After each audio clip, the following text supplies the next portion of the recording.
પુષ્ટિ સંહિતા ભાગ બીજો પાના નંબર 305.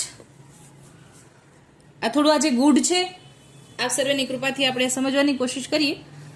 305 પાના નંબર ઉપર વિષય છે જીવાત્માને પરમાત્માનું પદ પ્રાપ્ત થાય એ જ સ્નેહની પરાકાષ્ઠા. સ્નેહની વાર્તા છે, શ્રીજીના વચન છે. શ્રીજીએ પંડ્યા માધવદાસને કહ્યું, જે સ્નેહની વાત શ્રીજીએ આજ સુધી પોતાને હાથ રાખી છે, એટલે કે ઠાકોરજીએ સ્નેહની વાત પોતાની પાસે રાખી છે. પ્રેમ બધાને નથી આપ્યો. તે ઈશ્વર છે, સ્વાદીઓ છે, ભજનાનંદ સ્વરૂપ છે, અતિ સકુમાર છે, અતિ મુગ્ધ છે. તે સ્નેહ રાખવાને કાજે સ્નેહનું પાત્ર રહેવાનું ધામ તે એક રાખવું. એટલે કે અહીંયા હૃદયમાં, નાભીમાં તે સ્નેહ રહે એની વાત સમજાવે છે કે ઠાકોરજી જે છે એ ઈશ્વર છે, સ્વાદીઓ છે, એટલે કે રસાત્મિક છે, ભજનાનંદ સ્વરૂપ છે, અતિ સકુમાર છે, અતિ મુગ્ધ છે, એટલે કે ભોળા છે, નિર્ગુણ છે. તે સ્નેહ રાખવાને કાજે સ્નેહનું પાત્ર રહેવાનું ધામ એક રાખવું. વિસરે તો વણસે, દુઃખ પામે, તે માટે વ્યાભિચારણે સ્નેહ હોય નહીં. એટલે કે જો પ્રેમ ઓછો થઈ જાય અને ભૂલાઈ જાય તો પછી હૃદયમાં ઠાકોરજી ન રહે અને દુઃખ પામે. માટે વ્યાભિચારણે સ્નેહ હોય નહીં. એટલે કે જ્યાં પ્રેમ હોય ત્યાં વ્યાભિચાર નથી, જ્યાં વ્યાભિચાર હોય ત્યાં પ્રેમ નથી, એમ સમજાવે છે. ભક્ત લાભ સ્નેહની વાત આજ સુધી કોઈએ જીતી જ નથી, એવી કઠણ છે. અમારી બુદ્ધે જોતા શા માટે જે જીવ પામવા જોગ નથી. એટલે કે જીવ જે છે ઉત્તમ પાત્ર ન હોય તો એ પ્રેમને ન પામે, સ્નેહને ન પામે.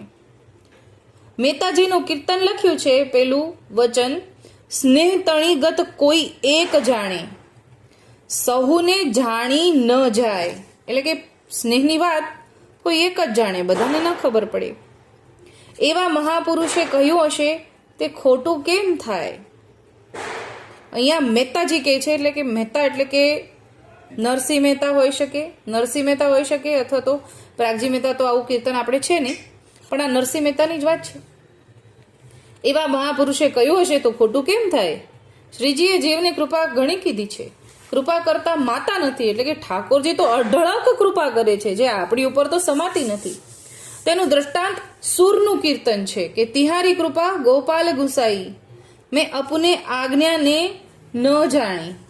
આ સુરનું કીર્તન છે. સુર કહેતા સુરદાસ જ છે પુષ્ટિ માર્ગમાં, એનો ઉલ્લેખ હોવો જોઈએ.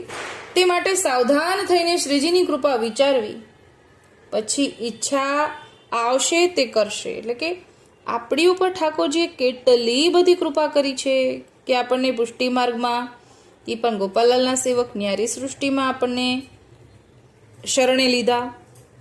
ત્યારે વિઠ્ઠલદાસ લતીપુરવાળો બોલ્યો. હવે આ ઠાકોરજીની અને વિઠ્ઠલદાસ લતીપુરવાળાની વાત છે, એમાં પાંચા બાબા સમજાવતા જાય છે વચ્ચે. એટલે કે જે ગુજરાતી છે પાંચા બાબા અનુવાદ કરે છે અને જે વ્રજભાષા છે એ ઠાકોરજી બોલે છે. હવે જવાબમાં વિઠ્ઠલદાસ લતીપુરિયાવાળા બોલે છે, જે રાજ સ્નેહના લક્ષણ ક્યાં છે. ત્યારે શ્રીમુખે કહ્યું, જૈસે બરખાત રત में काई जैसे आनंद पावत है, प्रसन्न होत है, तैसे को भगवती के घर भगवती पधारत है, तब आनंद पावत है, प्रसन्न होत है, नाचत है. એ સ્નેહનું લક્ષણ છે. આ ઠાકોરજી એવું સમજાવે છે કે જેવી રીતે વરસાદની ઋતુમાં, વરસાદની આહલાદક વાતાવરણમાં વરસાદમાં આનંદ આવે, પ્રસન્ન થઈ જઈએ, એવી રીતે ભગવતીના ઘરે પધારે, મેળાપ થયો હોય ત્યારે આનંદ થાય, પ્રસન્ન થાય, ખૂબ એકબીજા મળીને ભેટે, નાચે, એ સ્નેહનું લક્ષણ છે. હવે આમાં વચ્ચે ડોસાભાઈ કહે છે, પાછા બાબા આજ તો આનંદ રસનો કુંભ છલકાવા માંડ્યો છે. એક કીર્તન બોલું જે મને ઉપજી રહ્યું છે. પ્રભુ તો પ્રેમના સાગર રૂપ છે, પછી સેવક તરસ્યા કેમ રહે. એટલે કે ઠાકોરજી પ્રેમના સાગર છે, તો સેવક એ પ્રેમના સાગરમાંથી પાન કેમ ન કરીએ. તો આપણે તરસ્યા કેમ રહીએ, પાન જ કરવા લાગીએ ને પ્રેમનું. એટલે એમને ભર ઉપજે છે, એક કીર્તન ઉપજે છે, પ્રેમ તણો રસ પાયો પ્રભુજી તમે, પ્રેમ તણો રસ પાયો. એક કીર્તન છે. ડોસાભાઈનું એ ત્યારે જ પ્રગટ થયું છે ભગવદ વાર્તા કરતા કરતા. પાછા બાબાએ કીર્તન સાંભળી કહ્યું, ડોસા, પ્રેમના મરમને તે તો ખુલ્લો વર્ણવી દીધો. પ્રભુજી પ્રેમનું દાન પોતાના અંગીકૃત જીવને કરે છે, કારણ કે પ્રેમને વશ પ્રભુજીને થઈને તેની પાસે જ રહેવું પડે. ઠાકોરજી પ્રેમ કેમ આપે છે? કેમ કે પ્રેમના વશ થઈને ભગવદીની સાથે જ રહેવું પડે ઠાકોરજીને. ઠાકોરજીને ભગવદીની આરે રહેવું છે, એટલે વશ થઈને રહેવું છે, એટલે પ્રેમનું દાન કરે છે. જેથી પ્રેમનું દાન પ્રભુજી પાત્ર વિના કરતા નથી, એટલે કે જેને તેને નથી કરતા, અંતરંગ હોય એને જ કરે છે. પ્રેમ અંતરમાં છલકાય અને બહાર પ્રગટ થઈ જાય તેટલું દાન પ્રેમનું પ્રભુજી કરે છે. એટલે દાન એટલું બધું પ્રેમનું કરે કે પાત્ર છલકાઈ જાય અને બહાર નીકળવા માંડે, અને પછી પાછો અંતરમાં એક રસ ઠેરાઈને રહે. એટલે કે એ પ્રેમનો રસ હૃદયમાં ઠેરાઈ જાય. કારણ હવે કેમ આવું? તો કે છે જીવાત્મા તે પરમાત્માનું અપર સ્વરૂપ છે. માટે સમજો ડોસા, લે તેનો પ્રસંગ કહું. જો બધી બહુ ગૂઢ ભાષા છે, પણ ભગવદીઓની કૃપાથી આપણને સમજાશે. અત્યારે તો હું વાંચું છું, પણ એમ કે છે કે જીવાત્મા પરમાત્માથી જ આત્મા છૂટો પડે છે ને. મૂળ તો ઠાકોરજીની શ્રીઅંગની સૃષ્ટિ છીએ આપણે, તો જીવાત્મા પણ ત્યાંથી જ છૂટા પડે છે. હવે એક પ્રસંગ કહે છે કે ભાઈ વિઠ્ઠલદાસ અને માધવ પંડ્યો એક સમયે પરમાનંદ દાસના કીર્તનની ચર્ચા કરતા હતા.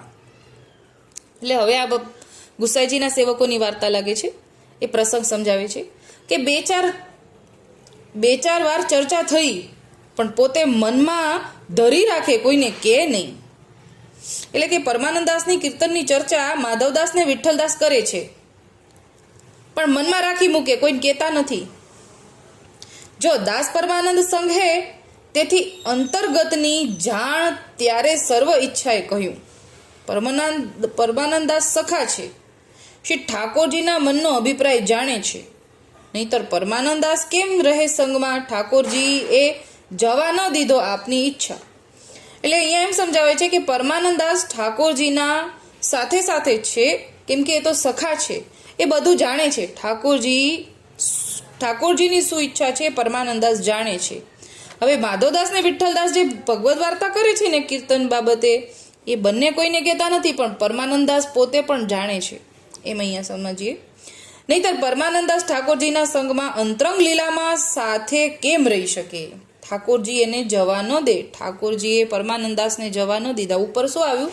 આપણા ગોપાલલાલજીએ જે વચનામૃત કર્યું ને, એનો ભાવાર્થ આપણને પાછા બાબા એમ કહે છે કે ઠાકોરજી પોતે પ્રેમનું રસનું દાન એટલા માટે કરે કે ભગવદીઓ એમને જવા ન દે અને ભગવદીની સાથે રહેવું છે.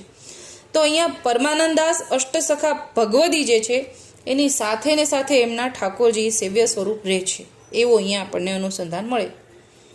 એ વાત ઉપર એક વાત શ્રી આચાર્યજીએ લખેલી છે કે પ્રભુ ખીજાઈને કહે છે. તેના ઉપર ગુસાઈજી કહે છે કે પ્રીતનો ભાવ કહ્યો, જે પરમાત્મા જીવાત્મા એક. વેદની ઋચાનો અર્થ કહ્યો. જે જીવાત્મા બે પ્રકારના છે, એટલે ઠાકોરજીમાંથી છૂટા પડેલા જીવાત્મા એ બે પ્રકારના છે. જે ભોગી જીવાત્મા છે અને પરમાત્મા સખારૂપ છે. એટલે એક જીવાત્મા હોય એ ભોગી હોય અને એક જીવાત્મા હોય પરમાત્માના સખા સ્વરૂપ હોય. તેમ શ્રી ઠાકોરજીના સ્વરૂપે પોતે એકના એક. એટલે ભગવદીને ઠાકોરજી સમાન કીધા ને, એનો ભાવાર્થ અહીંયા સમજાવે છે. વળી અળગા સાક્ષીભૂત થઈને રહે છે. એટલે રે ઠાકોરજી ભગવદીના હૃદયમાં, પણ પાછા સામે ઠાકોરજી સેવાતા હોય એ પણ ઠાકોરજી હોય ને. એટલે કે છે હોય અળગા પણ સાક્ષીભૂત થઈને રહે છે. પોતે પરમાત્મા સ્વરૂપ અને અંતર્જામી રૂપે અળગા રહે છે. એટલે એક તો સામે પરમાત્મા છે અને એક અંતરમાં રહે છે.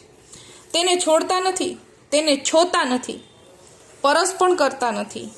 હવે આનંદ પામે છે. ત્યારે વિઠ્ઠલદાસ હવે જવાબ દે છે ગોપાલાજીને, જે રાજ સખાને પરમાત્માનું પદ આપ્યું અને પોતે જીવાત્મા એટલે માટે થયા, ત્યારે દાસને પરમાત્માની વડાઈ જીવની કેમ થાય? પરમાત્મા તો ઉત્કૃષ્ટ પદ છે. ત્યારે શ્રીમુખે કહ્યું કે અદકા તો દાસ છે, ઠાકોરજી ભક્તને આધીન છે, એમ કહ્યું. નહીં તો લીલા કેમ થાય? જેને આધીન બધું જ છે. વૈષ્ણવ પરમાત્મા સ્વરૂપ, એમાં કાંઈ સંશય રાખવા જેવું નથી. આટલું ઠાકોરજી અહીંયા છેલ્લે એટલું બધું પરાકાષ્ઠાએ કહી દે છે કે વૈષ્ણવ પરમાત્મા સ્વરૂપ છે. વૈષ્ણવની અંદર જે આત્મા છે ને એ પરમાત્મા સ્વરૂપ છે અને અમે એને વશ છીએ. એટલું બધું પરાકાષ્ઠાએ ઠાકોરજીએ સમજાવ્યું. આ આખું ગૂઢ હતું, પણ ભગવદીઓની કૃપાથી આપણને જરૂર સમજાશે. અત્યારે તો હું વાંચી ગઈ છું. અત્યારે આટલું જ બોલીને મારી નાની